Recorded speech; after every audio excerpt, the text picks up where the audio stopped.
అయితే ఈ అవకాశం ఇచ్చినటువంటి విరాట్ అలీ అన్న గారికి అదేవిధంగా మొత్తం ప్రెస్ క్లబ్ సభ్యులందరికీ కూడా ధన్యవాదాలు తెలియజేస్తున్నాను. Thank you. జై Telangana. We know that you are a good orator like your dad, but the key words of our talk, Sarvodaya, Panchajanya, free education, free health coverage, farmer welfare and social justice, Janji, prosperous Janji and senior citizen friendly, and lastly emotionally motherly touch, Kavithamma. So I want to ask you my first question before we go to them. What you criticized your dad with so harsh words. What led to the deep divide? అంత అగాధం ఎందుకు ఏర్పడింది మీకు మీ నాన్నకి? ఇది పొలిటికల్లా, it's deep పర్సనల్లా? Can you speak out your heart? First of all, it's unfair for the moderator to get the first question. But anyways, he's taken that advantage. I'm happy about it. ఒకటి, నేను మా నాన్నని criticise చేయలేదండి. Political లీడర్గా కేసీఆర్ గారిని criticise చేసిన. BRS party అధ్యక్షులు గౌరవనీయులు పెద్దలు కేసీఆర్ గారిని క్రిటిసైజ్ చేసిన తప్పితే మా నాన్న కేసీఆర్ని నేను తిట్టలేదు. మా నాన్న కేసీఆర్తో నాకు ఎటువంటి ప్రాబ్లం లేదు. నాన్నగా ఆయన లేకపోతే నాకు జన్మనే లేదు. నేను ఒక హిందూ మహిళగా రోజు పొద్దున్న లేస్తే పూజ మెడిటేషన్ చేసే మహిళగా చెప్పేటటువంటి ఫస్ట్ 5 పేర్లలో తల్లిదండ్రుల పేరు కూడా ఉంటుంది. తల్లిదండ్రులతో నాకు ఎటువంటి సమస్య లేదు. బీఆర్ఎస్ పార్టీ అధ్యక్షులు కేసీఆర్ గారితో ఖచ్చితంగా నాకు ఐడియాలజికల్ విభేదాలు ఉన్నాయి. మొన్న విమర్శించిన, రేపు కూడా విమర్శిస్తా తప్పు చేస్తే. నేను తప్పు చేస్తే అట్లనే బీఆర్ఎస్ పార్టీ వాళ్ళు కూడా నన్ను విమర్శించవచ్చు. నేను వ్యక్తిగతంగా ఒక మాట కూడా అనలేదు. బీఆర్ఎస్ పార్టీ ఫస్ట్ వచ్చినటువంటి ప్రభుత్వంగా వారు కొన్ని పనులు చేసి ఉంటే తెలంగాణకు బాగుండేది. ఆ పనులు చేయకపోవడం వల్ల ఏమైంది? ఒక కాన్సెప్ట్ ఉంటుంది సుధాకర్ రెడ్డి గారు, లాస్ట్ ఆపర్చునిటీ కాస్ట్ అంటారు దాన్ని. If you lose an opportunity, ఒక అవకాశాన్ని మీరు వదులుకుంటే దానివల్ల వచ్చే నష్టం. తెలంగాణలో తొట్టతొలి ప్రభుత్వంగా ఏర్పడ్డటువంటి బీఆర్ఎస్ ప్రభుత్వం ఏదైతే కృష్ణా గోదావరి నదుల నీళ్లను కరెక్ట్గా వాడుకోనగలిగి ఉంటే మన రైతన్నలకు వారు అధికారంలో ఉన్న 10 సంవత్సరాలలో 2,50,000 కోట్ల రూపాయల సంపద డైరెక్ట్గా రైతులకు అందేది. కృష్ణా నీళ్ళు వచ్చి ఉంటే మన పొలాలకు, గోదావరి నీళ్ళు వచ్చి ఉంటే 1,21,000 కోట్లు కేవలం ఈ 2 ప్రాజెక్టులకు పెట్టిండ్రు. ఏది?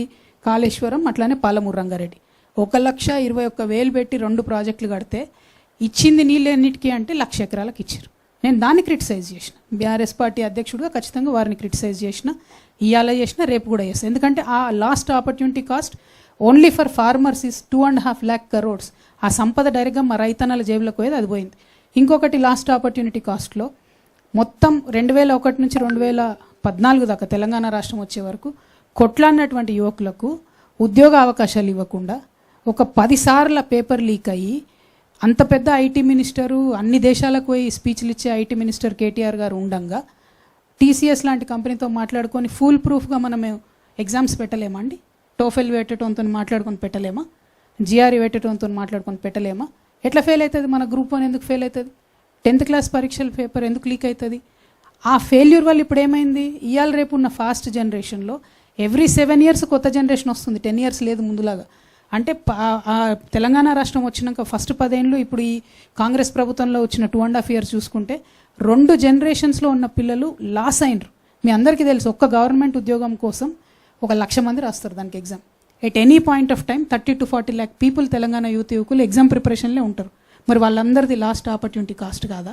వాళ్ళ జీవితంలో వాళ్ళు కోల్పోయిన ఉద్యోగాలు, వాళ్ళు కోల్పోయిన అవకాశాలు, వాళ్ళ కుటుంబ సభ్యులు పడ్డ ఇబ్బందులు, ఆ లాస్ట్ ఆపర్చునిటీ కాస్ట్ అనేది ఖచ్చితంగా బీఆర్ఎస్ ఖాతాలోకే పోతుంది. కాబట్టి బీఆర్ఎస్ అధ్యక్షుడు కేసీఆర్ గారిని నేను విమర్శించిన తప్పితే నేను మా ఫాదర్ కేసీఆర్ గారిని విమర్శించలేదు. పొలిటికల్ లీడర్ కేసీఆర్ గారిని విమర్శించినాను, రేపు కూడా విమర్శిస్తాను. కవిత గారు, మధు ఆర్టీవీ శ్రీనివాస్ V6 అక్క, మీరు 25వ తారీఖు పార్టీ ప్రకటించినప్పుడు ఒక పేరు వచ్చింది, తెలంగాణ రాష్ట్ర సేన అని. సో ఈ మధ్య 2 రోజుల క్రితమేమో తెలంగాణ రక్షణ సేన అని ఉంది. సో కొంత కన్ఫ్యూజన్ ఉంది, ప్రజలకు ఒక క్లారిటీ ఇవ్వండి. ఎందుకు ఆ పేరు ముందుగా మీరు ప్రకటించాల్సి వచ్చింది? తెలంగాణ రక్షణ సేన అన్నది ఎన్నికల కమిషను మాకు ఇచ్చినటువంటి పేరు. ఆ లాయర్ గారితో మాట్లాడి వారి పర్మిషన్తోనే మేము కండువాలు కానీ పేర్లు కానీ అఫీషియల్గా వాడుకుంటా ఉన్నాం. అయితే అంతకన్నా ముందు అనేక కుట్రలు జరిగినాయి. మేము అప్లై చేసిన పేర్లు కానీ ఇంకోటి కానీ రానియొద్దు అని అనేక కుట్రలు జరిగినాయి. కాబట్టి చాలా వ్యూహాత్మకంగా మేము అనేకమైన టాక్టిక్స్ పాల్గొంటూ వచ్చినాం, అనేకమైన టాక్టిక్స్ని చేసుకుంటూ వచ్చినాం. అట్లా రావడం ద్వారానే ఫైనల్గా మా అప్లికేషన్, మేము తెలంగాణ ప్రజా జాగృతితో పెట్టుకున్న అప్లికేషన్ ఏదైతుందో అది మంచిగా ముందుకెళ్ళడం జరిగింది. లేకపోతే అక్కడ కూడా అనేకమైన కుట్రలు జరిగినాయని తెలిసింది కాబట్టి లాంచ్ రోజు ఆ టైం ముహూర్తం సెంటిమెంట్ కాబట్టి నేను ఆ టైంకి అనౌన్స్ చేసిన. పేరు మాత్రం వ్యూహాత్మకంగానే రకరకాలుగా చెప్తూ వచ్చినాం. బట్ అల్టిమేట్గా ఎన్నికల సంఘం నుండి మాకు వచ్చిన పేరు తెలంగాణ రక్షణ సేన. అంటే టీఆర్ఎస్ అనేది నిజంగా నాకే రాసి పెట్టున్నట్టుంది బ్రదర్. అది నేను థర్డ్ చాయిస్ పెట్టిన, ఫస్ట్ చాయిస్ పెట్టలేదు, సెకండ్ చాయిస్ పెట్టలేదు. 5 పేర్లు అడితే అందులో టీఆర్ఎస్ అనే పేరు వాళ్ళు వెతికి మరీ రక్షణ సేన ఇచ్చిండ్రు. కాబట్టి ఐఎమ్ హ్యాపీ. దేవుడు దయ ఉంది, దైవ నిర్ణయంగా నేను భావిస్తూ ఉన్నా. కాబట్టి తెలంగాణ రక్షణ సేన పేరుతోనే ప్రజల మధ్యలోకి వెళ్తాం, వారి ప్రేమను పొందగలుగుతామని కూడా నేను భావిస్తాను. Naveli from TV5. First of all congratulations, ఇంకా all the best. Thank you. And మీరు ఇప్పుడు మీ డాడ్ కాదు బీఆర్ఎస్ అధినేతని ప్రశ్నించాను, నేను విమర్శించాను అంటున్నారు. గత 10 ఏళ్లలో ఇదే పని చేయడానికి మీకు ఏం అడ్డొచ్చింది, ఇప్పుడు ఏం రిలీఫ్ ఇచ్చింది? థ్యాంక్ యూ అమ్మ. ఫస్ట్ ఆఫ్ ఆల్ ఉమెన్ కాబట్టి కంగ్రాచులేషన్స్ చెప్పింది. మా అన్నలు ఎవరు అడిగిన వాళ్ళు క్వశ్చన్స్ ఒకరు కూడా కంగ్రాచులేషన్స్ చెప్పలేదు. This point is very well noted. మా పట్ల జరుగుతున్న వివక్షను మేము తప్పకుండా గుర్తుపెట్టుకుంటాం.